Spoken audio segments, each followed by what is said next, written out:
नमस्कार, मैं हूं आपके साथ रोहित। शिवसेना सांसद संजय राउत जब जब मुश्किलों में फंसते हैं तो उन्हें याद आने लगते हैं बाला साहब ठाकरे। चाहे वो महाराष्ट्र की राजनीतिक उठापटक के बीच बार बार बाला साहब ठाकरे को याद कर शिंदे गुट और बीजेपी गुट पर निशाना साधना हो, या फिर पात्रा चावल घोटाले में जब वो आरोपी बने तो उसके बाद बाला साहब ठाकरे को याद कर एक बार फिर से भावुक हो जाना हो। हर बार संजय राउत को मुश्किल घड़ी में बाला साहब ठाकरे ही नजर आते हैं।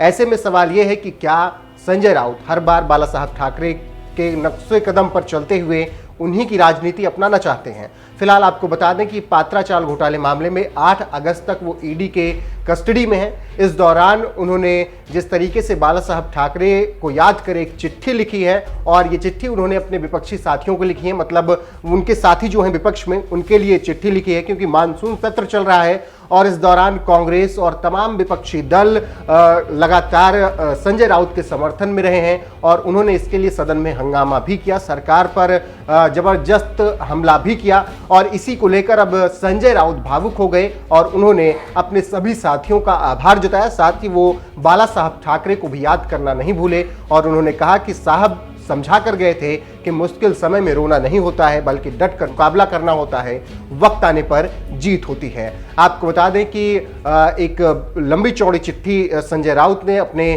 साथियों को लिखी है और जो अभी तक उनके साथ महाविकास अघाड़ी सरकार में थे उनके लिए उन्होंने चिट्ठी लिखी है। इसके अलावा और जो तमाम दल के सांसद नेता उनका समर्थन कर रहे हैं उनके लिए उन्होंने ये चिट्ठी लिखी है। और सीधे तौर पर अगर कहें तो उन्होंने कांग्रेस के मल्लिकार्जुन खड़गे के नाम ये चिट्ठी संबोधित की है और इसी के अंदर उन्होंने सभी का धन्यवाद किया है और लिखा है कि आप लोगों ने जिस तरीके से साथ दिया है वो काफ़ी बेहतरीन है और मैं इसको देखकर और सुनकर भावुक हूँ। और बाला साहब ठाकरे कह गए थे, do not cry, fight for what is right, मतलब वक्त आने पर सब कुछ सही होगा, आप सत्य के लिए लड़ते रहिए, रोना नहीं होता है। इसके अलावा उन्होंने केंद्र सरकार की नीतियों और केंद्र सरकार पर जमकर हमला भी बोला है। आपको बता दें कि संजय राउत पात्रा चावल घोटाले मामले में फिलहाल आरोपी बनाए गए हैं और इस वक्त वो 8 अगस्त तक कस्टडी में है ईडी के। इसके अलावा उनकी पत्नी से भी ईडी की पूछताछ शुरू हो चुकी है। देखना होगा कि उनकी मुश्किलें